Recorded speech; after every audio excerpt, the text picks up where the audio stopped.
Pertanyaan pertama itu, kan kita tahu kan narasumber pada malam hari Bang Asif dan Bang Agus itu background belakangnya beda gitu kan.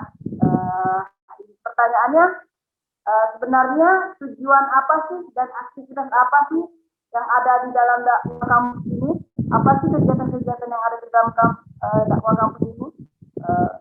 Silakan kepada Bang Asif untuk menjawab. Intinya adalah kegiatan terpenting dalam dakwah kampus adalah kemudian untuk bagaimana kita dapat menyiarkan tentang Islam yang artian memang sesuai dengan apa yang dibawa oleh Rasulullah SAW gitu. Jadi tidak terbatas hanya di kampus saja, tapi kalau bisa di keluarga kita atau mungkin di masyarakat kita juga ikut untuk kemudian mendakwahi ya, karena memang namanya lembaga dakwah kampus, tentunya tidak terlepas dari dakwah itu. Jadi memang penting karena setiap manusia itu diciptakan ialah untuk sebagai seorang dai gitu, sebagai seorang dai kemudian untuk mengajak orang lain kepada kebaikan. Nah, artinya apa? Kalaulah ditanya tentang agenda apa saja yang ada di LDK, lembaga dakwah kampus, yaitu tadi gitu, mengajak orang kepada kebaikan. Banyak caranya ya. Caranya ini mungkin dengan webinar atau mungkin dengan mentoring gitu kan. Mentoring itu seperti grup-grup kecil yang dibuat yang isinya itu ya tentang sharing, dan kemudian tentang lebih ke sharing ya, lebih ke berbagi satu sama lain. Nanti di mentoring itu ada mentor dan juga ada mentee gitu. Itu salah satunya. Yang kedua itu kalau di Unja, di Universitas Jambi, itu ada namanya, kalau untuk mahasiswa baru itu ya sama seperti ini ya, salam mahasiswa kalau di Unja namanya. Jadi ada berbagai kegiatan-kegiatan yang menarik itu. Salah satunya juga ada kayak tadabbur alam gitu kan, yang suka ke alam gitu. Ada tadabbur alam, ada riado, jalan-jalan juga gitu. Jadi nggak selamanya kaku gitu, nggak selamanya itu ngaji, tapi ada riadonya juga, ada jalan-jalan gitu. Jadi fun gitu kalau di LDK itu, nggak kaku. Jadi kalau ada stigma yang mengatakan bahwa orang-orang yang mengatakan bahwa di LDK itu kaku gitu ya, kemudian terlalu konservatif, sebenarnya tidak gitu. Banyak kegiatan-kegiatan di LDK itu yang seimbang itu dengan dunia dan akhirat, dengan dunia ya dan akhirat gitu. Jadi tidak muluk-muluk cuman ngaji, tapi ada jalan-jalan. Dengan jalan-jalan itu mungkin kita bisa mengambil ilmu yang ada di alam itu. Atau mungkin dengan jalan-jalan tadi kita dapat merefreshing otak kita gitu ya. Salah satunya itu. Tanya itu Bang, sama tadi Bang. Sebenarnya apa sih tujuan dari aktivitas LDK ini Bang? Kemudian apa, kenapa dakwah kampus ini kita ngapain aja di dalamnya begitu? Dipersilakan untuk Bang Agus. Ada di hampir seluruh kampus ataupun universitas di seluruh seluruh Indonesia gitu ya, dunia pula. Jadi adanya LDK ini fokusnya adalah dakwah, ya, dakwah yang di dalam kampus seperti itu. Yang targetnya adalah sivitas akademisi kampus, ya para mahasiswa, para dosen, ya para pegawai. Ini adalah target dakwahnya dari LDK gitu ya. Adanya LDK ini terbentuk ya, kalau kita berbicara tentang latar belakang LDK, terbentuknya LDK ini dikarenakan pada saat itu ya, tidak cerita sepenuhnya. Pada saat itu orang-orang di saat itu nilai-nilai Islam, sehingga orang Islam itu sendiri tidak lagi menjadikan Islam sebagai asas ataupun landasan untuk berpikir. Nah, di saat itu LDK lahir seperti itu. Terlebih di kampus ya. Mengapa targetnya LDK itu, target dakwahnya adalah sivitas akademisi kampus? Ya karena di kampus itu ada orang-orang yang berintelektual, orang-orang yang berpendidikan gitu ya. Targetnya para mahasiswa, para dosen, dan ini untuk mensupply dakwah secara umum ya. kalaulah orang-orang yang berpendidikan, kalaulah orang-orang yang berintelektual memahami Islam secara universal, ya, secara global, secara mendalam, maka dakwah secara umum pun akan berkembang dengan baik seperti itu. Nah, kalau ditanya tujuan LDK ini di kampus apa, tentu banyak tujuannya. Salah satunya membina akhlak, karakter, ya, serta perilaku sivitas kampus, ya, baik itu mahasiswa, dosen, pegawai, staf. Ini punya peran LDK. LDK lah yang memiliki peran untuk membina akhlaknya, karakternya, perilakunya. Ya. Kemudian apalagi tujuannya? Ya.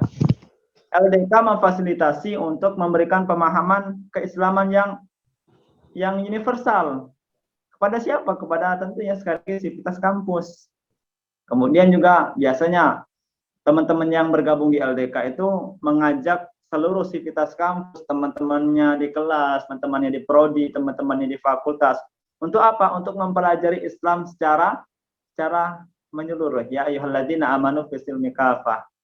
Katanya, wahai orang-orang beriman, pahamilah agama Islam itu secara keseluruhan, jangan setengah-setengah. Seperti itu ya. Nah, mungkin sedikit tentang tujuan LDK itu kenapa ada di kampus seperti itu. Kembali ke moderator. Terima kasih untuk Bang Agus dan Bang Afif yang telah menjawab pertanyaan pertama kita pada malam hari ini. Kemudian untuk Bang Afif, ya, ini ada pertanyaan selanjutnya. Sebenarnya kenapa sih harus ada LDK? Kan kita tahu tidak semua kampus atau tidak semua universitas itu yang muslim, seperti UNJA kan kita tahu umum. Kalau UIN kan itu mayoritas muslim pasti. Kenapa begitu? Artinya kenapa perlu adanya LDK di dalam suatu universitas atau kampus tersebut? Kepada Bang Habib. Oke, baik. Ya, terima kasih atas pertanyaannya, moderator. Kenapa perlu ada LDK ya, apalagi di kampus umum? Sebenarnya kan LDK ini maksudnya itu apa? Lebih ke mahasiswa-mahasiswa muslim pada kampus umum ya. Karena kan banyak kemudian, apalagi kampus umum tidak pelajaran yang tentang agama itu nggak banyak gitu. Cuman lewat paling cuman 2-4 SKS gitu. Nah, inilah salah satu peran LDK untuk kemudian tetap memberikan atau tetap mengajak kepada teman-teman mahasiswa yang ada di kampus-kampus umum, ya kemudian untuk bersama-sama nih, ayo kita melakukan kebaikan gitu. Kita tetap menjalankan apa yang kemudian diperintahkan oleh Allah dan menjauh semua larangan Allah, dan juga kita ikut dalam mengikuti sunnah-sunnah yang diajarkan oleh Rasulullah SAW, salah satunya. Dan memang apalagi dalam kondisi saat ini, ya banyak kemudian kerusakan moral yang saat ini dilakukan oleh pemuda-pemuda, oleh remaja-remaja gitu kan, kenakalan, penyimpangan gitu kan. Nah, itu salah satu peran dari LDK gitu, untuk kemudian tetap menjaga apa yang pernah diajarkan sesuai dengan ajaran Islam itu sendiri. Nah, tidak banyak saat ini, banyak yang mengaku Islam tidak memahami secara kafah gitu ya, apa itu Islam itu sendiri gitu. Nah, peran LDK itu sangat penting gitu. Bahkan LDK ini juga tidak hanya tentang yang Abang bilang di awal tadi gitu. Tidak hanya tentang ngaji-ngaji, cuman juga kegiatan-kegiatan yang bersifat kayak akademis juga, mungkin lebih ke ilmuannya juga diasah juga di LDK gitu. Kemudian juga mungkin terhadap pemahaman siasi ya, pemahaman siasi dan juga sejarah-sejarah Islam juga kemudian tetap digaungkan di LDK gitu. Karena kan tidak banyak juga yang tahu nih tentang sejarah Islam, tentang Rasulullah gitu. Ngakunya Islam tapi ketika ditanya siapa paman Nabi, ada yang nggak tahu. Nah, itu kan sangat miris kita mendengarnya gitu, melihatnya. Nah, itu mungkin salah satu peran LDK. Ya, kembali ke moderator.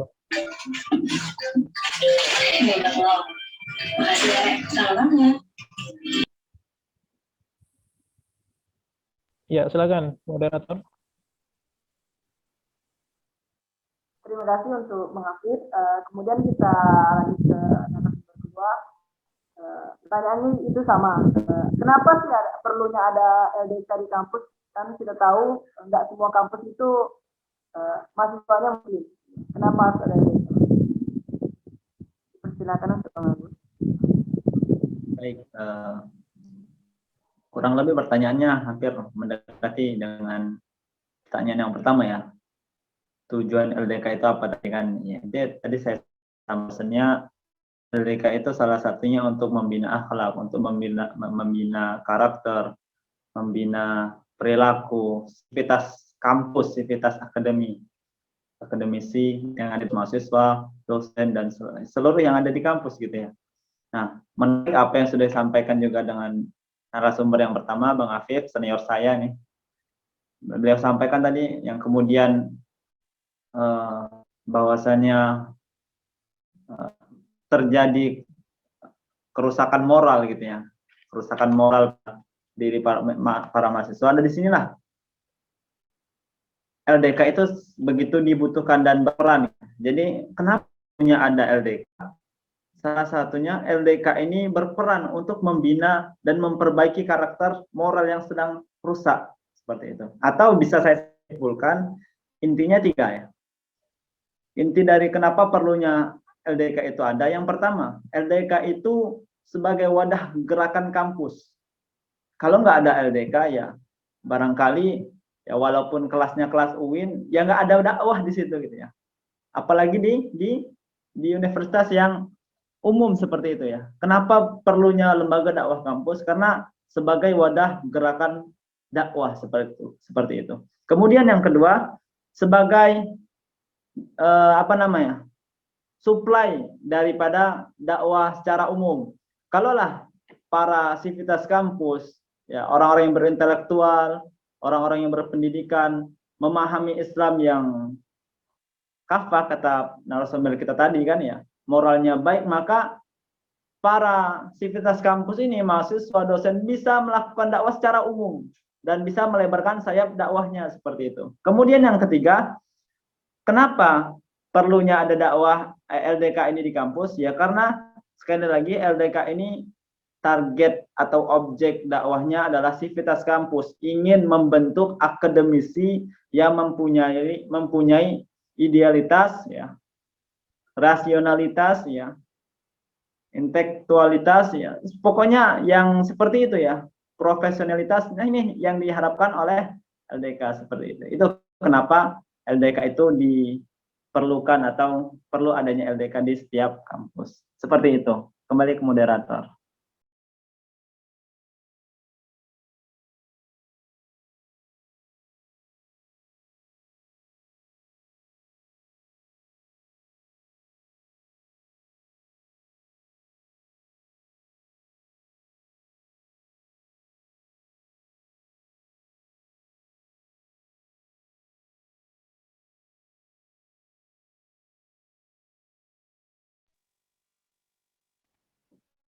Mana moderator?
Bagaimana Bang Agus? Sudah selesai untuk menjelaskan? Mohon maaf, pertama saya ucapkan karena Sudah. jaringan atau sinyal yang saya miliki Ya, kurang tidak baik. lanjut. Baiklah, terima kasih saya ucapkan kepada Bang Afif dan Bang Agus Saputra karena telah menjawab dua pertanyaan tadi. Kemudian ini untuk pertanyaan Bang Afif terlebih dahulu ya. Kan kita tahu ada beberapa stigma negatif mengenai LDK ini. Mungkin nanti di dalamnya kita di bahasa gaulnya itu brainwash, itulah pokoknya. Ya, artinya itu pencucian otak gitu bahasa Indonesia. Kemudian atau ada juga yang bilang garis keras gitu. Kemudian pertanyaannya, ada yang bilang juga yang radikal begitu kan, radikal lembaga dakwah kampus. Pokoknya hal-hal yang terkait dengan negatif semuanya aja. Pertanyaan itu Bang, bagaimana solusi atau cara kita mengatasi stigma yang seperti itu Bang? Ya, baik. Sebelumnya di sini yang hadir angkatan berapa ya kebanyakan? Mayoritas yang ikut talkshow ini angkatan berapa? Kalau boleh tahu? Anak kecil 2019 teman-teman. Yang 2021 ada ya? 2021. Sepertinya mayoritas 2021. Hadir. Oke. Ya. Jadi kayaknya memang stigma itu dari dulu pun seperti itu gitu. Jangan masuk LDK, kan ada yang ngomong seperti itu ya. Banyak kemudian oknum-oknum yang mengatakan seperti itu. Jangan masuk LDK. LDK itu ada cuci otak lah, ada kemudian radikal dan yang lain-lain. Bahkan yang sangat kita prihatinkan, pemerintah saat ini pun juga genjor tuh untuk melakukan atau istilahnya itu menghilangkan radikalisme. Banyak seminar-seminar yang dibuat oleh pemerintah ataupun lembaga-lembaga tertentu yang membahas tentang radikalisme. Nah, kalau di kampus sendiri, kata radikal itu melekatnya kepada LDK. Banyak yang mengatakan seperti itu. Ada juga yang mengatakan cuci otak yang tadi Abang bilang. Nah, stigma seperti itu dari dulu memang seperti itu gitu. Bahkan ketika masih baru pun, angkatan waktu masih menjadi mahasiswa baru, banyak senior yang bilang jangan usah masuk LDK itu, nggak usah masuk Rohis karena cuci otak dan segala macam. Tapi yang harusnya kita sebagai seorang mahasiswa, ya, kan kita bukan siswa lagi ya. Kalau siswa mungkin ya istilahnya itu disuapin, dibimbing segala macam. Tapi kalau sebagai seorang mahasiswa, harusnya kita mampu untuk kemudian mengontrol diri kita. Gitu. Kita punya kuasa atas diri kita. Apa yang dikatakan oleh orang lain itu belum tentu benar. Gitu. Bagaimana cara kita membuktikan benar atau salahnya? Ya cobalah ikut ke LDK. Gitu. Coba kita pastikan dengan mata kepala kita sendiri, apakah benar yang dikatakan oleh oknum-oknum tersebut benar adanya, atau cuman hanya sekedar atau fitnah ya, katakan seperti itu, fitnah untuk kepentingan tertentu itu. Nah, sebenarnya yang cuci otak itu LDK atau orang yang mengatakan LDK itu cuci otak itu, atau brainwash. Gitu. Pertanyaan seperti itu. Karena enggak pasti ada maksud dong, ya. Kalau kita dibilang LDK itu cuci otak, ya yang ngomong seperti itu pasti ada maksud dan tujuan tertentu gitu. Kenapa ngomong seperti itu? Apakah dia pernah mengikuti LDK gitu? Ya, kan enggak juga gitu kan. Nah, jadi memang seperti itu, hal-hal seperti itu ya yang dikatakan oleh orang-orang yang kemudian katakanlah tidak bertanggung jawab, kita sebagai mahasiswa atau mungkin kita sebagai seorang intelektual harus mencari kebenarannya gitu. Harus mencari apakah yang dikatakan itu benar atau tidak. Atau hanya sekedar buatan-buatan itu, hanya untuk demi menjatuhkan LDK itu. Nah, seharusnya kita seperti itu sebagai seorang mahasiswa itu. Jangan hanya ikut-ikutan itu. Jangan ikut-ikut arus gitu kan. Ketika mayoritas tidak suka dengan LDK, kita ya juga ikut-ikutan gitu. Percaya gitu bahwa saya memang LDK itu memang brainwash itu, cuci otak, nggak baik segala macam. Hal-hal seperti itu yang kemudian saya rasa memang harus saat ini mahasiswa harus kemudian untuk berani itu, berani bersuara pertama, karena biasanya mahasiswa baru itu ketika ada senior yang bilang seperti itu dia ngikut gitu, ikut oh iya bang ya, oh Terus tertanamlah mindset itu ke adik-adiknya seterusnya gitu kan, ke angkatan-angkatan yang baru-baru selanjutnya gitu. Bahwasanya LDK itu cuci otak. Padahal kan tidak seperti itu gitu. Padahal itu hanya campaign yang dibuat oleh orang-orang yang tidak bertanggung jawab hanya demi mencapai satu tujuan tertentu.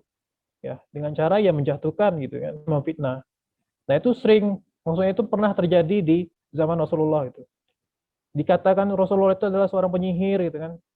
Seorang yang kemudian gila, orang gila segala macam. Nah, itu terjadi pada saat ini gitu kan. Ya. Kalau teman-teman ingin melihat kebenaran, maka siapa yang dimusuhi pada saat itu, siapa yang paling banyak dimusuhi, maka ikutilah gitu. Karena bukan tidak mungkin yang menjadi musuh itu adalah suatu kebenaran gitu kan, adalah suatu yang benar gitu. Karena juga dulu seperti zaman Rasulullah, banyak kemudian orang memusuhi Islam gitu kan.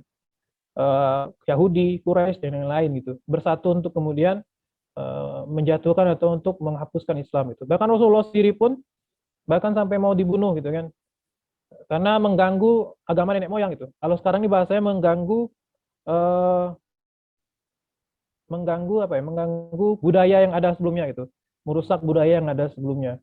Ya itu tadi gitu kan. Ya dibuatlah semacam apa?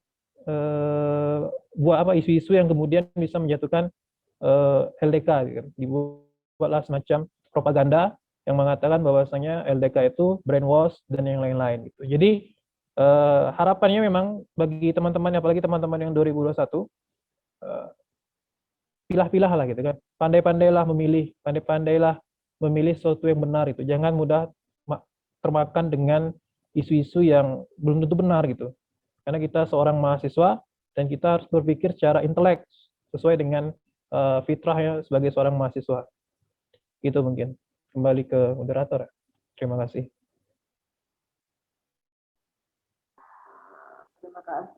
Terima kasih saya ucapkan kepada Bang Afif. Kemudian nih Bang, pertanyaan kedua Bang. Tadi kan mengenai stigma. Stigma itu tentu ada kan pastinya oknum-oknum yang memanfaatkan yang tadi stigma tadi atau memanfaatkan dakwah ini untuk kepentingan pribadi mereka. Pertanyaannya itu begini Bang, ada nggak kira-kira kasus seperti ini terjadi? Kemudian ini klarifikasi aja ya, karena kan kata ulama biar tidak ada dusta di antara kita. Gitu Bang. Kira-kira.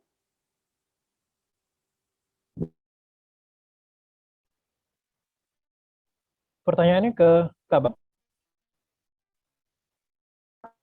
Pertanyaan itu Bang, seperti contoh kasus Bang, yang pernah terjadi yang ada di jam mungkin oknum-oknum Bang. Oh, oknum yang apa nih? Bisa diulang nggak? Itu foto soalnya. Oknum dari lembaga dakwah kampus ini untuk memanfaatkan kepentingan mereka. Oh, oke. Baik. Itu mungkin kita masuk LDK, ya kemudian untuk memanfaatkan untuk memperkaya diri mereka sendirilah, dalam artian untuk kepentingan diri sendiri, tidak untuk kepentingan LDK itu Bang. Ya, baik. Sejauh ini sama Bang bergabung di LDK, walaupun Abang belum pernah menjabat di strukturalnya ya, kayak BPH dan lain-lain, Abang cuma anggota biasa di LDK. Belum pernah Abang menemukan orang yang katakanlah mencari keuntungan di LDK. Karena apa yang mau dicari di LDK? Nggak ada gitu. Nggak ada yang, kalau dibilang ada uang, nggak ada uang di LDK. Lembaga LDK itu salah satu yang kemudian kalau mau butuh uang, ya kita harus infak gitu. Maksudnya itu ya memang iuran tiap anggota. Membuat agenda nih, misalnya seminar nasional, undang pemateri dari luar. Tentunya kan harus ada kafalah ya, harus ada yang ya katakanlah seperti itu untuk pemateri. Ya itu tidak bukan apa, jadi dari iuran gitu. Jadi kalaupun dari kampus tidak memberikan dana, ya kita tidak kehabisan akal gitu. Kita mungkin dari iuran atau mungkin dari sponsor yang coba kita masukkan gitu. Nah itu. Jadi kalau ada oknum-oknum yang kemudian mencari keuntungan di LDK, Abang rasa sejauh ini belum ada gitu. Karena apa yang mau dicari gitu? LDK itu ya kebaikan, maksudnya itu memang ngajarnya tentang agama dan agama, belajar itu. Dan perlu diingat juga di LDK itu bukan orang yang semuanya orang suci, tidak. Tidak ada manusia yang suci di dunia ini. Tapi di LDK itu adalah orang-orang yang kemudian ingin berbuat baik sesuai dengan tuntunan syariat, ya, tanpa ada embel-embel kepentingan apapun. Gitu. Mau hijrah nih, ayo kita LDK sama-sama kita belajar gitu. Kita memperbaiki diri, ada yang kurang, ayo kita sama-sama kita perbaiki. Ada masalah, ayo sama-sama kita pecahkan, ayo kita sharing gitu. Nah itu gunanya tadi abang bilang di awal, mentoring gitu. Teman-teman ada masalah, teman-teman ada unek-unek, ayo di mentoring itu ada kelompok-kelompok kecil di situ, dicurahkan semuanya. Karena mentoring itu ibaratnya itu kelompok kecil, ya ibaratkan itu kayak keluarga gitu lah. Jadi setiap pertemuan itu setiap pekan gitu kan, ada mentoring setiap pekan, sharing gitu. Apa nih ada masalah mungkin di kuliahnya gitu, di akademiknya, kira-kira di mana masalahnya, mungkin ini mungkin bisa dipecahkan bersama-sama. Nah itu salah satu fungsi dari mentoring. Nah kalau yang balik lagi ke awal tadi, oknum-oknum, ya memang sejauh ini yang abang temukan selama di LDK, di Rohis itu belum ada yang seperti itu. Wallahu a'lam bishawab.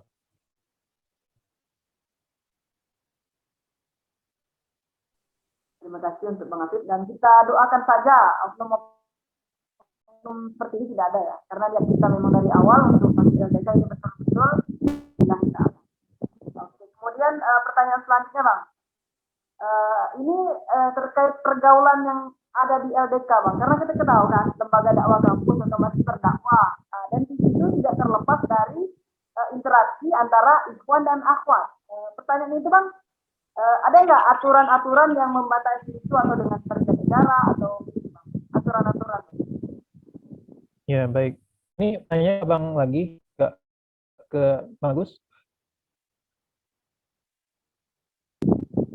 Ya Bang? Pertanyaannya ke abang lagi atau Bang Agus?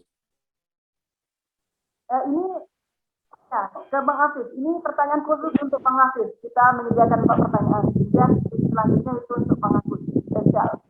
Baik. Untuk Bang Afif itu istimewa, dan untuk Agus itu spesial. Ya baik. Jadi batasan ya? Ya tentunya ada gitu. Batasan antara ikhwan dan akhwat itu ada. Ada diatur juga.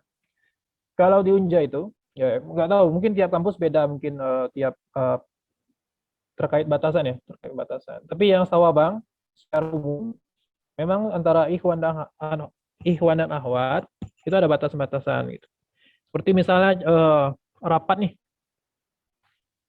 ada pembatas, ada hijabnya gitu antara ikhwan dan akhwat.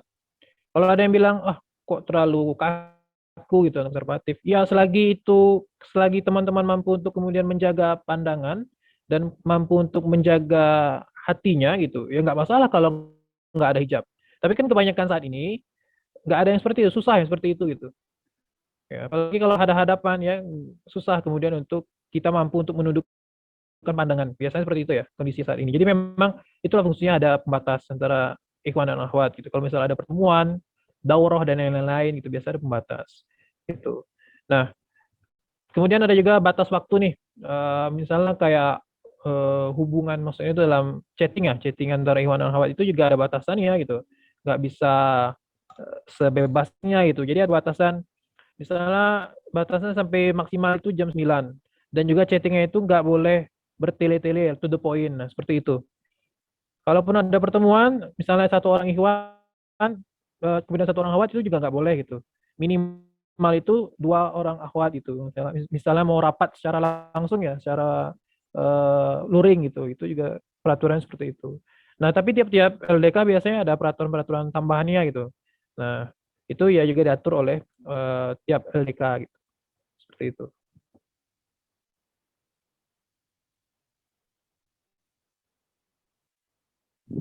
Terima kasih untuk Bang Afif. Kemudian Bang, ada pertanyaan terakhir sebelum kita masuk lebih rinci mengenai LDK itu. Pertanyaan terakhir untuk Bang Afif adalah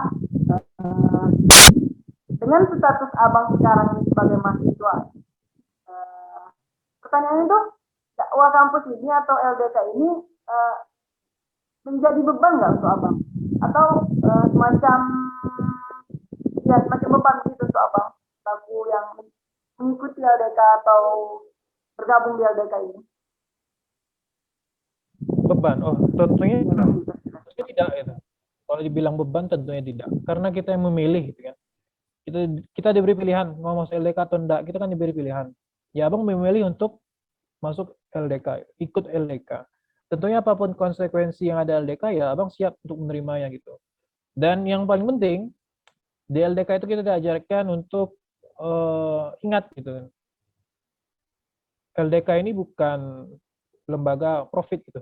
LDK ini adalah lembaga non profit. Jadi kalau antum harap sesuatu di LDK, maka dari sekarang lebih baik jangan, tidak usah. Karena apa yang antum dapat di LDK itu ya cuman kebaikan, maksudnya itu cuma pahala dari Allah itu. Jangan berharap lebih di LDK itu. Niatkan itu semua apa yang kita lakukan di LDK kegiatan bukan Islam yang sekuler, bukan Islam yang lain-lain itu, tidak. Islam yang benar-benar rahmatan lil alamin, yang sesuai dengan tuntunan Al-Qur'an dan As-Sunnah. Jadi kalau beban ya tidaklah. Tidak ada beban. Maksudnya itu kita menjalankannya dengan fun gitu, dengan lillah gitu, dengan semangat gitu. Kalau dikatakan beban ya bagaimana dengan apa yang dipikul oleh Rasulullah dulu gitu kan untuk kemudian menegakkan Islam gitu. Penuh dengan perjuangan darah dan pengorbanan gitu. Belum ada apa-apanya dengan kita saat ini gitu kan. Kalau dibandingkan kita dengan Rasulullah, dengan para sahabat dulu ya kita ini hanya apa ya? Remar-remar gitu kan, nggak ada apa-apanya gitu, kecil gitu yang kita perjuangkan saat ini. Pengorbanan kita itu juga tidak semua harus menjadi bata gitu, harus ada yang menjadi pasir, harus ada yang menjadi pondasi dan lain-lain gitu. Ibaratkan kebangunan itu seperti itu ya. Harus ada fungsinya masing-masing, harus ada posnya masing-masing. Ada yang jadi mungkin ada jadi atap, ada yang jadi jendela, ada yang jadi mungkin batu batanya, ada yang jadi pasir. Nah seperti itulah dalam dakwah gitu. Kita semua punya posnya masing-masing dan kita harus memaksimalkan apa yang diamanahkan kepada kita seperti itu. Beban, abang rasa tidak, karena segala sesuatu itu pasti ada konsekuensinya gitu. Tergantung di mana nih kita jalannya gitu. Kita mau meletakkan konsekuensi kita itu di tempat yang tepatkah atau di yang salahkah gitu. Dan kita yakin bahwasanya LDK ini ya tentang bagaimana kita memberikan yang terbaik, mengajak kepada kebaikan, dan ini adalah proyeknya Allah SWT itu. Tentunya kalau proyek Allah, bayarannya, cashnya ya di pahala, dan mungkin nanti mungkin kemudahan yang kita dapatkan selama di dunia gitu. Insya Allah itu, wallahu a'lam bishawab.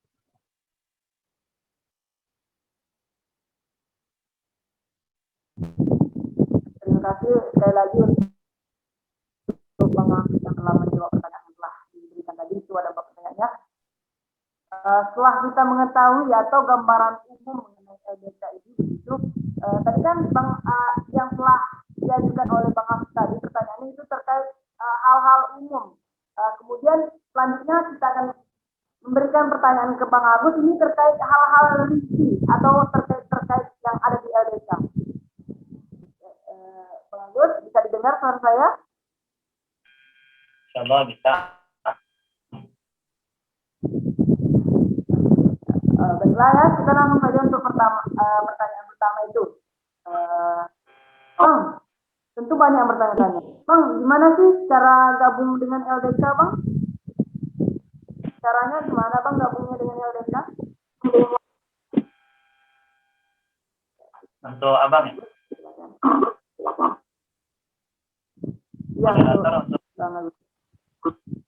baik. Pertanyaannya sederhana ya. Bang, gimana sih caranya gabung LDK?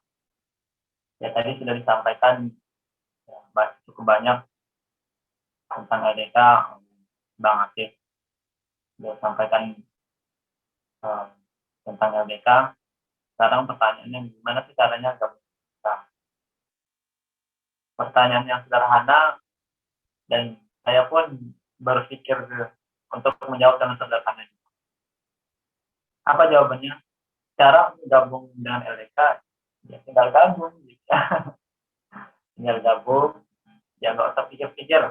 Kalau lah yang mengatakan LDK itu radikal, LDK itu cuci otak, ya. Tadi sudah dibahas Bang Hafiz ya, sudah dibahas dengan yang pertama. LDK itu tukang ngebum, LDK itu radikal, tukang rakit bom.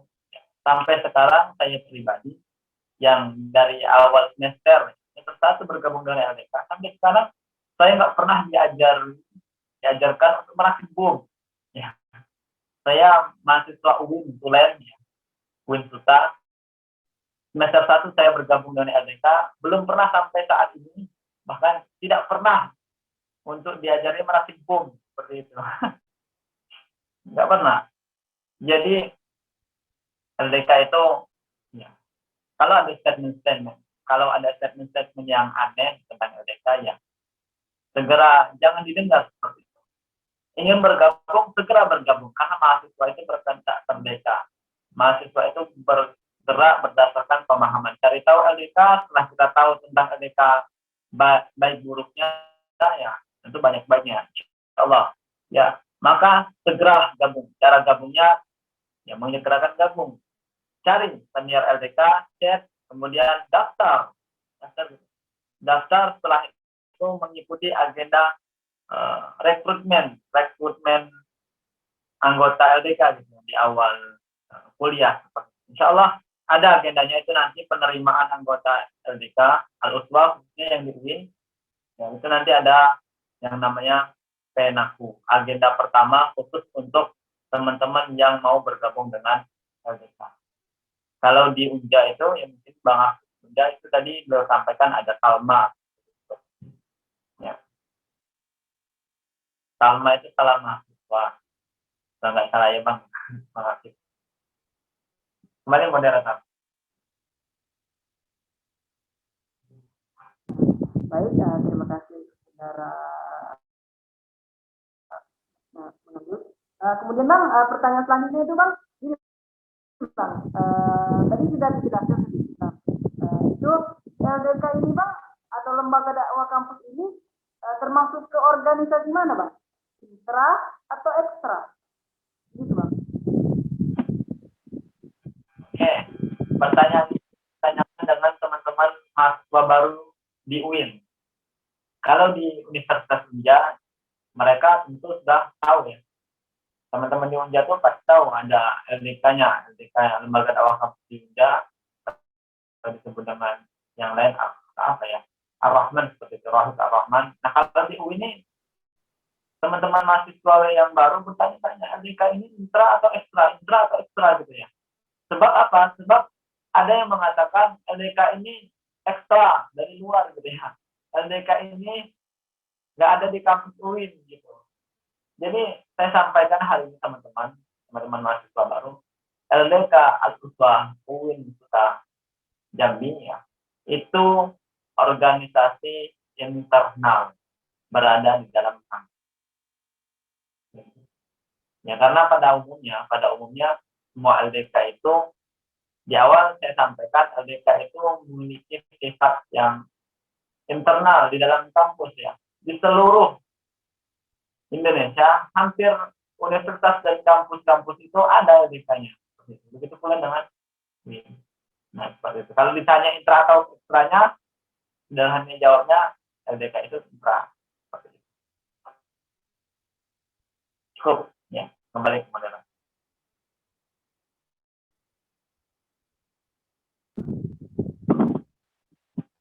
Baik Bang, pertanyaan kedua, dan terima kasih. Kan pertanyaan pertama tadi cara daftar, oke sudah.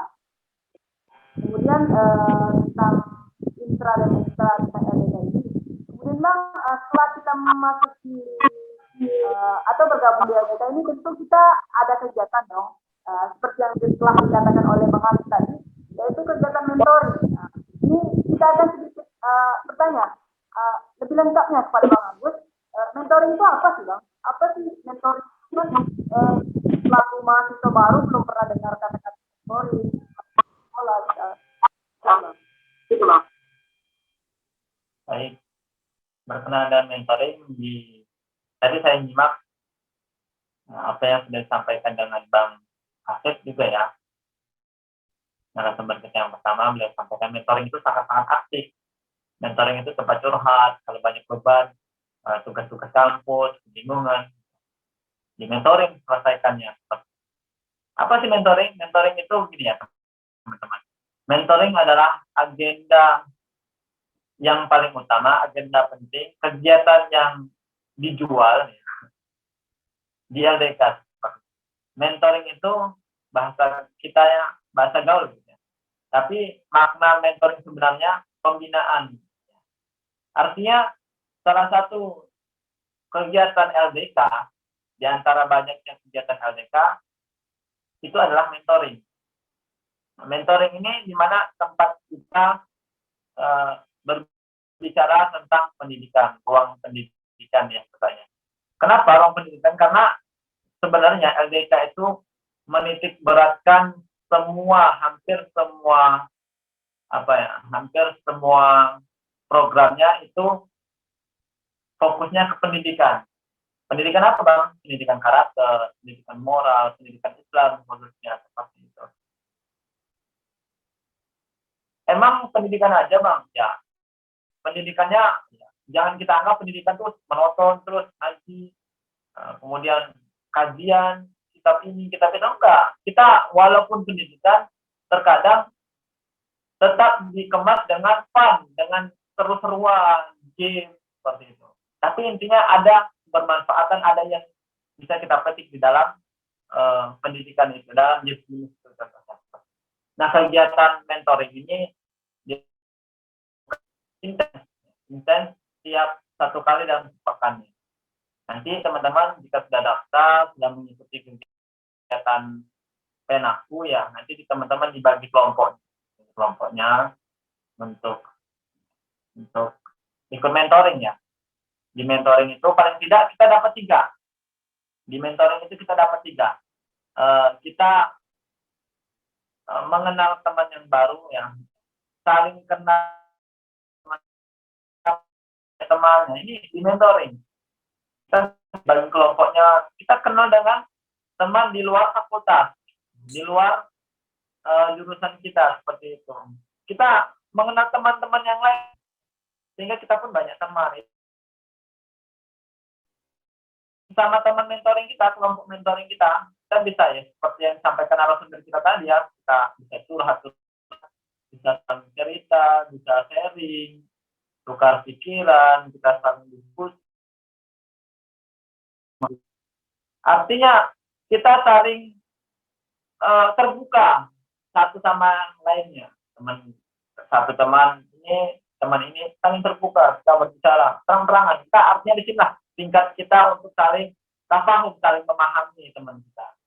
Kemudian yang ketiga yang bakal kita dapati, tentu kita akan saat kita telah mendengar curhatan teman kita, teman kita curhat, kemudian teman kita kesusahan, kesulitan, ya maka terkadang disinilah sifat sosial kita, manusia yang memiliki sifat sosial, yang memiliki jiwa-jiwa sosial. Di sini kita terkadang lahir jiwa-jiwa atau pribadi saling tolong menolong, saling memikul beban teman kita. Teman kita sulit menerima tugas, sedang mengalami masalah gitu ya, maka kita hadir untuk memberikan nasihat, mengingatkan ini. Intinya kegiatan mentoring itu ya banyak, cerita, kemudian ngaji, ada juga, kemudian belajar public speaking, bedah buku, ya banyak ya. Teman-teman kalau penasaran, ayo gabung LDK, setelah gabung LDK, nanti ayo kita mentoring. Mentoring itu asik, seperti itu.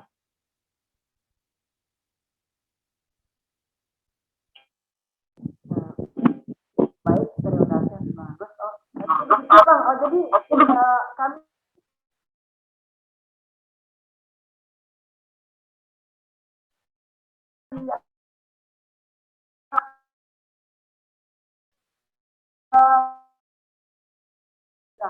kapan sih Bang mulai organisasi ini Bang? Soalnya kan banyak dari teman-teman itu sudah gabung grup WhatsApp-nya Bang.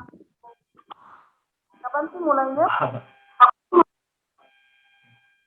Oh ini tentang Abang ya?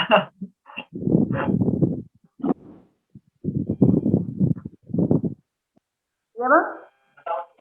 Tentang kapan sih mulai organisasi ini Bang? Atau kapan akan dilaksanakan kegiatan tadi? Baik teman-teman. Inilah ya, kita sudah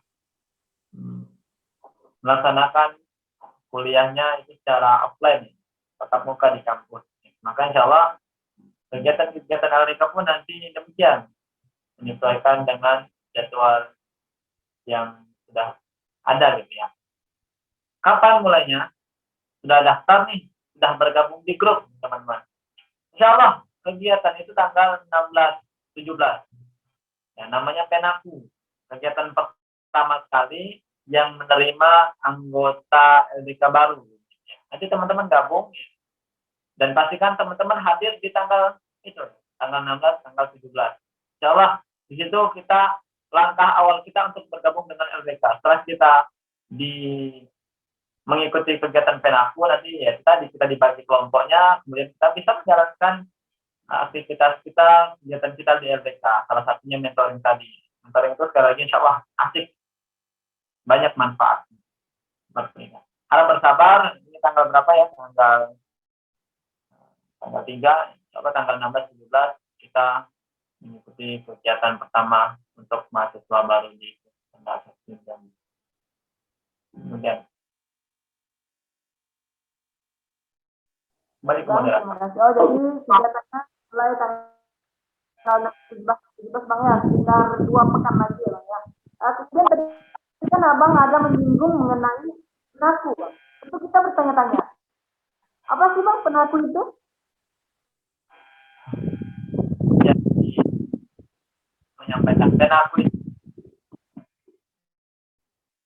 kegiatan pertama yang dibuat dengan LDK di Universitas Jambi untuk mahasiswa baru yang dilakukan secara offline. Insya Allah Penaku itu singkatan dari pembinaan pendidikan awal kuliah. Nah teman-teman, bayangkan teman-teman di awal saja, di awal teman-teman itu sudah dilakukan pembinaan, sudah diberikan pendidikan oleh siapa? Oleh LDK, seperti itu. Maka teman-teman pastikan teman-teman ikut kegiatan Penaku, ya, pembinaan pendidikan awal kuliah. Insya Allah bermanfaat, insya Allah asik. Setelah itu kita mengikuti kegiatan LDK selanjutnya. Ya, cukup ya.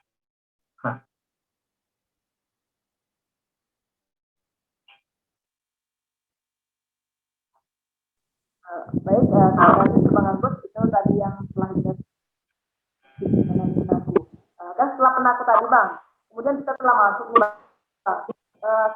selain mentoring yang telah Abang jelaskan, yang telah Abang jelaskan tadi, kegiatan apa lagi sih Bang yang ada di LDK ini? Atau cuma hanya mentoring, atau cuma kita ngaji-ngaji, atau cuma kita ikut kajian, atau cuma gitu Bang? Bagaimana Bang? Bisa dijelaskan kegiatan apa saja? Tentu ya, kalau kegiatan LDK itu banyak. Dan sekali lagi, kita mengutip statement dari narasumber kita yang pertama, bahwasanya LDK itu bukan hanya ngaji, ya, bukan hanya di masjid, gitu ya, kajian, dan seperti itu. LDK itu kegiatannya apa? Seru-seruan, tapi tetap ada nilai kebermanfaatan yang bisa kita petik di setiap kegiatan itu. Mungkin olahraga bareng, futsalan, mabit ya, mabit nginap gitu ya, nginap, saling menemukan rasa ukhuwah bersamaan. Ya banyak sih ya kegiatan merdeka. Insya Allah kemudian diskusi. Insya Allah teman-teman kalau kita mau sebutkan satu persatu kegiatan dari LDK itu cukup waktunya, subuh baru selesai. Saking banyaknya gitu ya. Tapi intinya kegiatan LDK ya, mungkin semua LDK itu mengedepankan kegiatan yang lebih ditekankan itu adalah mentoring. Ya, pastikan teman-teman setelah gabung LDK untuk mengikuti mentoring secara aktif, rutin, setiap 1 kali dalam sepekan. Oke.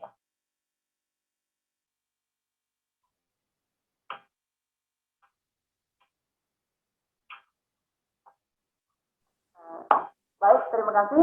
Untuk kemudian ini kita lanjut ke pertanyaan terakhir Bang ya. Setelah kita mengetahui bagaimana cara daftar, kemudian mentoring itu apa, kemudian kapan mulainya, setelah itu apa. Ini Bang, pertanyaan terakhir Bang. Apakah kegiatan LDK ini dilaksanakan di dalam kampus atau di luar Bang? Itu. Sepertinya kita persilakan Bang Afif untuk menjawab. Jadi dia ini umum ya, dijawab oleh Bang Afif juga. Dipersilakan Bang. Gimana? Kegiatan LDK dilaksanakan di atau di luar? Itu ya? Kegiatan LDK ini apakah dilaksanakan hanya seputaran kampus, Bang, atau ada kegiatan yang di luar kampus, Bang?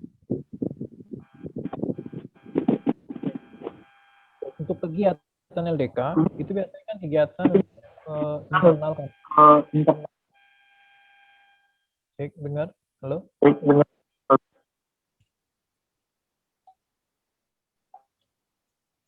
Ya, jadi di LDK ini ada yang menaungi gitu. Kalau untuk kegiatan di itu FSLDK. Jadi FSLDK itu panjang Forum Silaturahmi Lembaga Dakwah Kampus. Nah, itu tuh menaungi LDK-LDK yang ada di Provinsi Jambi. Salah satunya LDK Al-Uswah UIN itu. Jadi untuk kegiatannya juga kalau untuk LDK itu khusus internal kampus untuk kegiatan. Tapi kalau FSLDK itu lebih keluar umum. Maksudnya itu memang untuk kemudian menyatukan silaturahmi ini antara LDK-LDK yang ada di Provinsi Jambi. Itu kan pertanyaannya? Ya. Ya, kurang lebih seperti itu.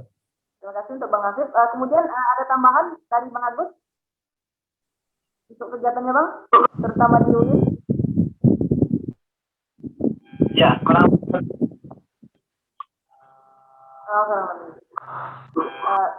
Terima kasih saya ucapkan untuk kedua narasumber pada malam hari ini, yaitu Bang Afif dan Bang Agus. Setelah itu kita akan membuka sesi pertanyaan yang akan disampaikan oleh peserta, yaitu 2 pertanyaan. Dipersilakan untuk peserta atau audiens untuk bertanya terkait apa saja yang ada di LDK.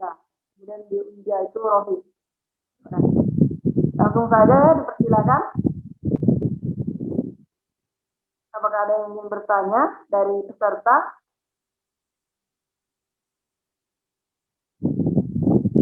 Langsung saja, saya Bang ingin bertanya Bang. Silakan. Tadi saya lihat di kolom chat ada yang bertanya.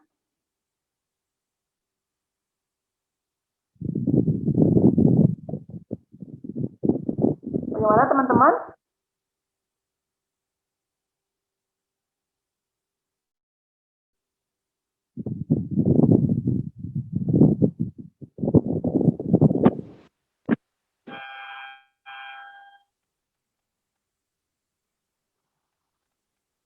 Bagaimana dari peserta atau audiens ada yang bertanya?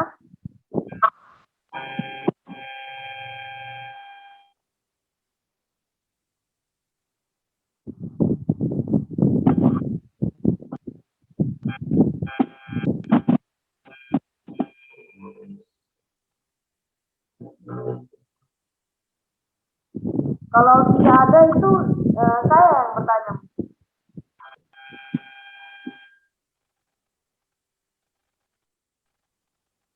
Oke, karena tidak ada yang ingin bertanya atau masih malu-malu. Mungkin ini pertanyaan mewakili teman-teman ya Bang ya, untuk Bang Agus dan Bang Afif. Setelah sekian lama bergabung di LDK, manfaat dan feedback dari diri Abang sendiri apa sih Bang? Manfaatnya atau ya, bertambahnya kemudian ilmu, kemudian bertambahnya iman, feedback yang Abang dapatkan setelah gabung dari LDK Bang. Untuk Bang Afif dulu.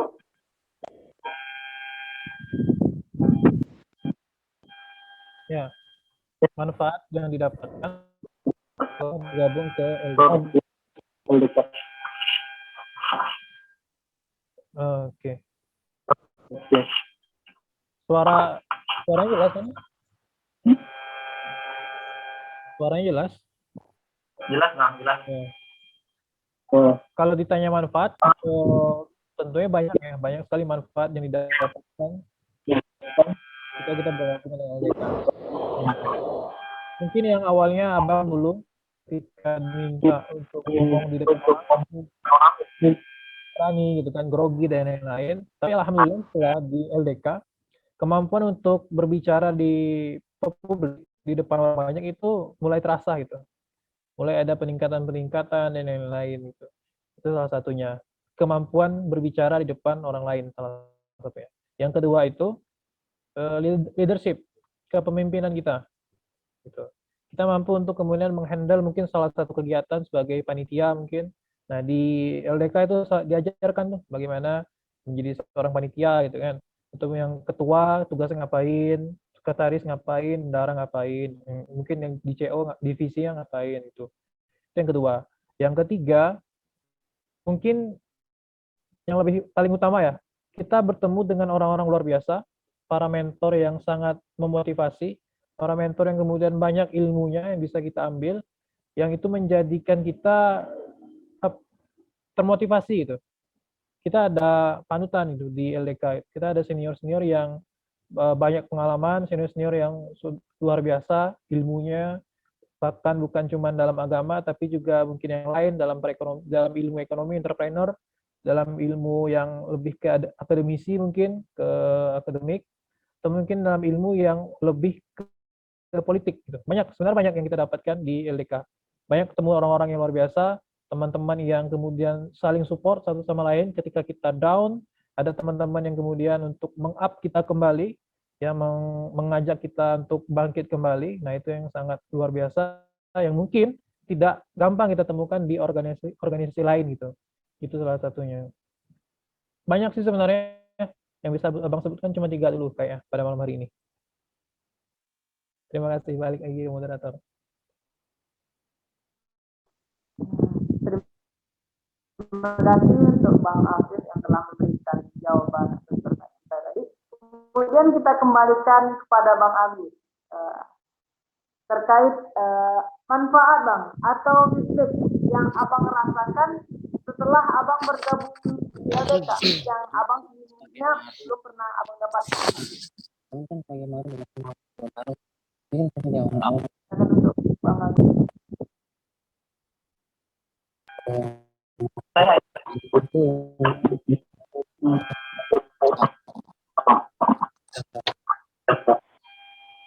Pak moderator, saya atau Bang Afif? Bang Afif sudah tadi Bang. Tinggal Abang lagi ya Bang. Untuk pertanyaannya itu Bang, apa sih feedback atau manfaat yang Abang rasakan setelah Abang bergabung di LDK? Manfaatnya Bang. Oke. Ya tentu kalau ditanya manfaatnya apa, banyak sekali manfaatnya. Bagaimana yang disampaikan Bang Afif tadi, ya banyak sekali kalau kita sebutkan satu-satu nggak selesai. Salah satu manfaat yang Abang rasakan, benar-benar saya rasakan ketika saya bergabung dengan LDK, saat itu saya belum menemukan potensi diri saya ini apa. Saya belum bertemu atau mengetahui apa skill yang saya miliki sebenarnya, skill yang tersembunyi pada diri saya. Nah itu belum saya temukan. Namun setelah saya bergabung dengan LDK memfasilitasi. Nah, kita ternyata memiliki skill ini dan di LDK lah, di mentoring itu kita dikembangkan, kita coba terus diajari, ya, dilatih, sehingga skill kita yang kita miliki, yang tersimpan pada diri kita terus berkembang. Dan kemudian manfaatnya apa lagi? Tentu banyak sekali manfaatnya. Salah satu manfaatnya seperti yang disampaikan narasumber pertama tadi, tahu apa public speaking kita, kemudian cara kita mengelola organisasi, ketua ini tugasnya apa, sekretaris tugasnya apa, dan itu sangat dibutuhkan saat kita melakukan pengabdian kepada masyarakat. Ingat teman-teman, kita sebagai mahasiswa, kita harus mengetahui ada tridharma perguruan tinggi. Yang ketiga itu adalah pengabdian kepada masyarakat. Nah, di UIN ya, mungkin di Unja juga. Di UIN itu nanti di semester 6-7 ya, 6-7 ada KKN seperti itu, ada KKN, ada PPL. Nah, disinilah orang-orang yang tidak bergabung dengan organisasi, yang organisasinya itu benar-benar melakukan pembinaan secara intens, benar-benar kerasa, oh aku ini nggak bisa ngapa-ngapain, nggak bisa berbicara di depan orang banyak, nggak bisa melakukan ini itu. Nah, terlebih di masyarakat, saat kita diberikan amanah untuk jadi ketua remaja masjid contohnya mungkin ya, atau ketua pemuda di desa kita nggak bisa ngapa-ngapain, ngomong aja nggak bisa gitu ya, konsep aja nggak bisa. Tapi di LDK memfasilitasi itu semua. LDK membimbing kita untuk menjadi orang yang hebat. Karena di LDK, di dalam mentoring saat saya pribadi, orang hebat itu lahir dari LDK. Orang-orang hebat itu, orang-orang yang berprestasi itu saya lihat mereka ikut mentoring. Ya. Begitu pula di zamannya Rasulullah SAW. Para sahabat dulunya ikut mentoring juga. Mentoring para sahabat di mana? Di rumah Arqam. Mereka mentoring ya, setiap pekannya sama Rasulullah di rumah Abi Arqam. Sehingga melahirkan orang-orang hebat siapa? Abu Bakar Siddiq, ya. Ali, semua yang dilahirkan orang-orang yang cerdas semua. Begitu pula dengan LDK. Maka di LDK ini tentu banyak sekali manfaatnya. Ya, kita intinya bisa menemukan potensi diri kita, skill kita di LDK lah, kita dibimbing untuk mengembangkan potensi dan skill yang kita seperti itu. Kembali ke moderator.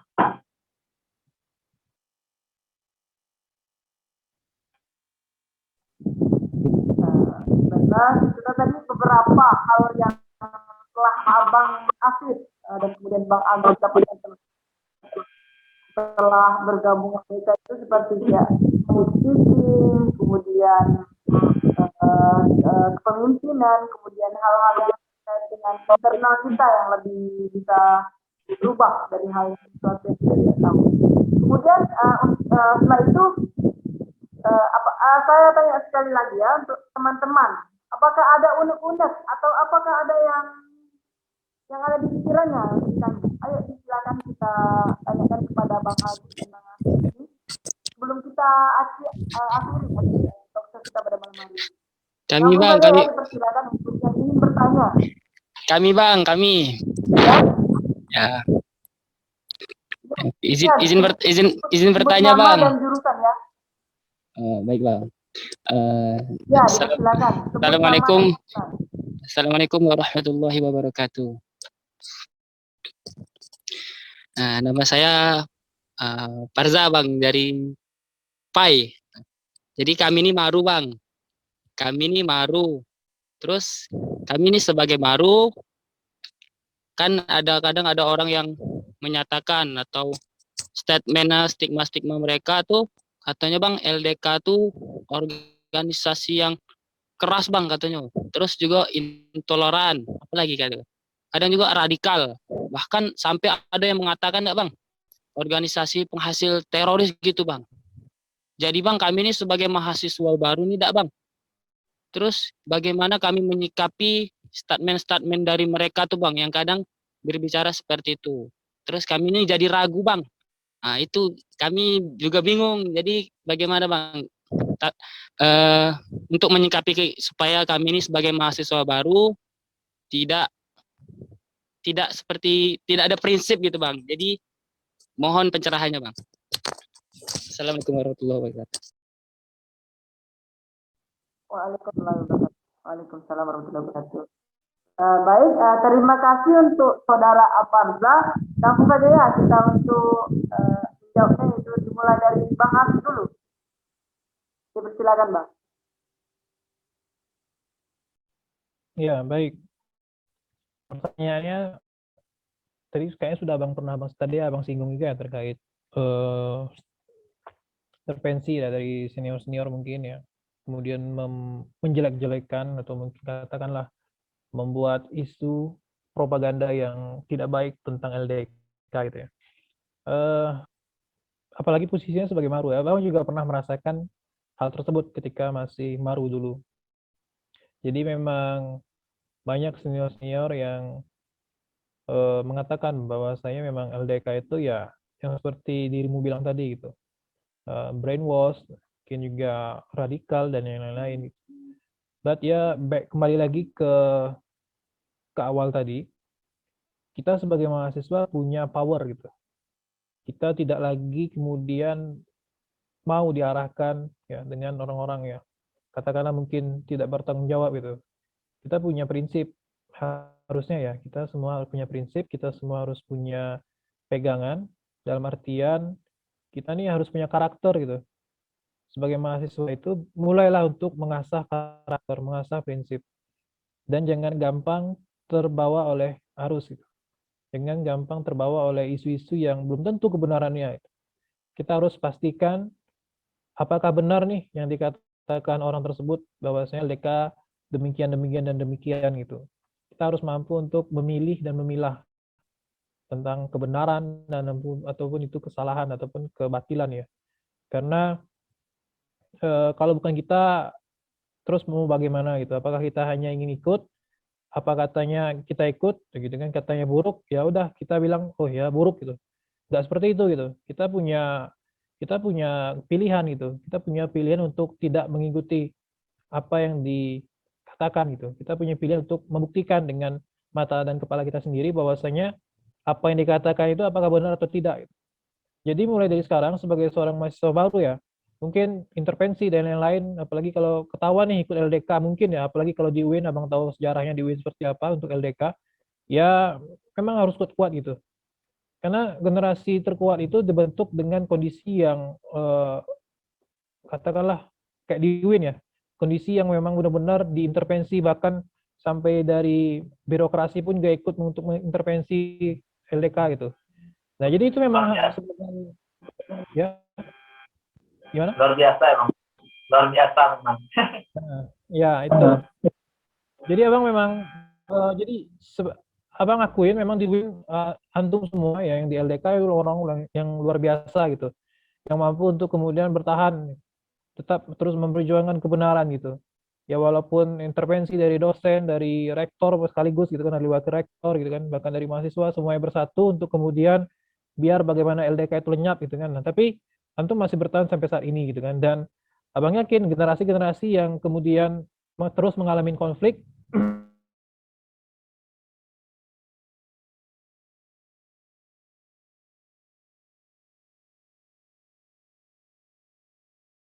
kita sedikit, kita minoritas, tapi insya Allah kalau kita istiqomah memperjuangkan kebenaran, bagaimanapun rintangan ataupun hambatan yang diberikan, kalau Allah sudah bersama kita, insya Allah itu semua tidak ada yang bisa menghalanginya gitu. Jadi tetap saja istiqomah tentang apa itu yang tetap kita perjuangkan tentang kebenaran.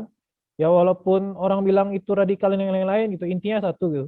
Ketika Allah suka dengan apa yang kita kerjakan, maka lakukanlah gitu.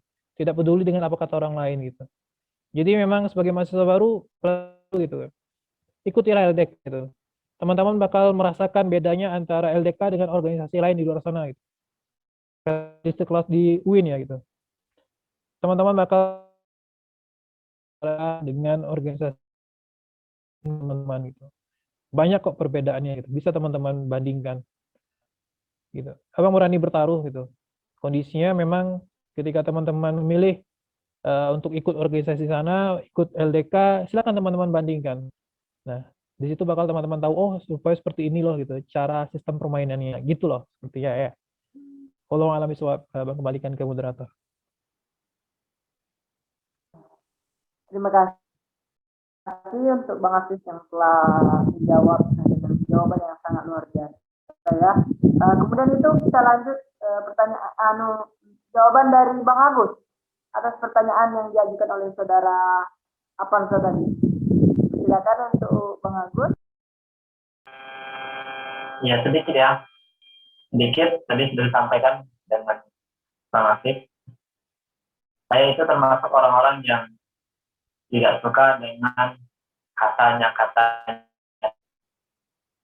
Terlebih ada orang-orang yang tidak bertanggung jawab, oknum-oknum yang tidak bertanggung jawab yang mengintervensi, ya. ikut makan ini. Padahal belum tentu kebenarannya seperti itu.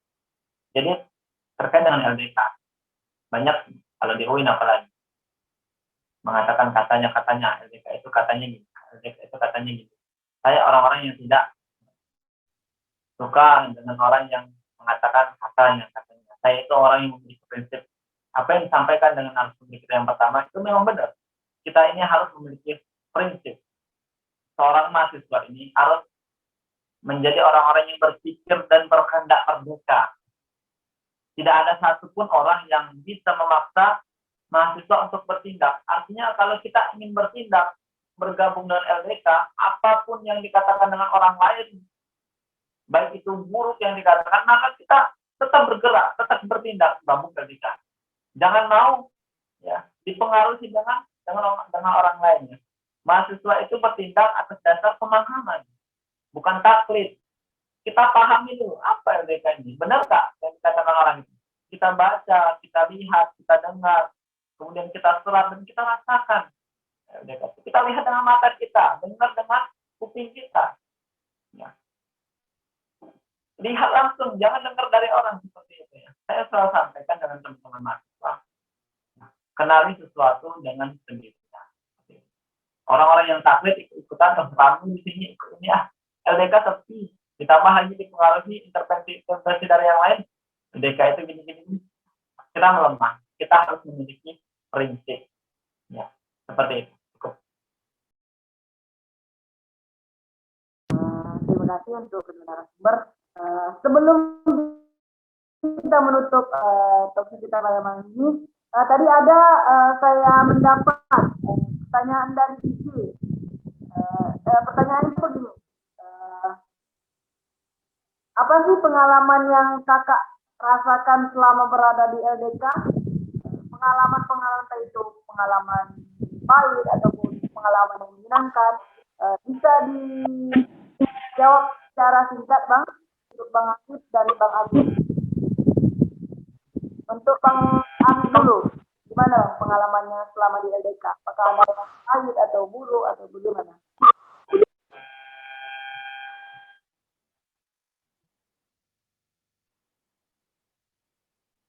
Siapa tadi? Bang Akif? Bang Akif? Itu ya. Pengalaman yang pernah dirasakan selama menjadi anggota LDK gitu. Banyak. Pengalaman apanya ini ya? Tentu banyak ya pengalaman. Intinya kita benar-benar diajarkan untuk menjadi orang-orang yang tangguh, orang-orang yang hebat. Apapun kondisinya, pengalamannya, LDK itu diintimidasi, LDK itu ruang geraknya disempitkan gitu ya. Itu pengalaman yang luar biasa. Namun sekali lagi kita sebagai seorang muslim harus berkomitmen, benar-benar berkomitmen dengan asas Islam, dengan landasan Islam. Kita harus kuat. Kita harus mensyiarkan agama Islam. Kita percaya ini yang benar.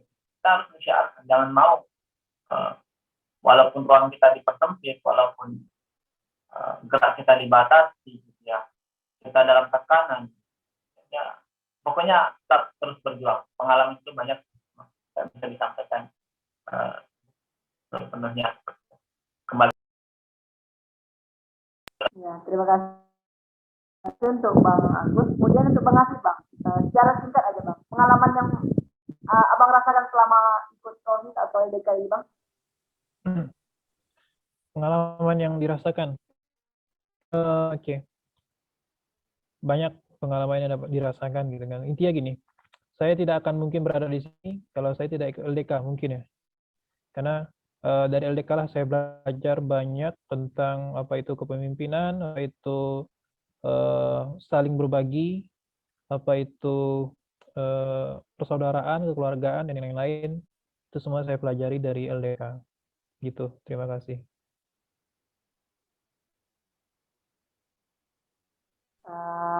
Itulah tadi jawaban dari pertanyaan teman-teman yang telah dijawab oleh dua narasumber kita yang sangat luar biasa ya pada malam hari ini, yaitu Bang Akif, kemudian Bang Agus.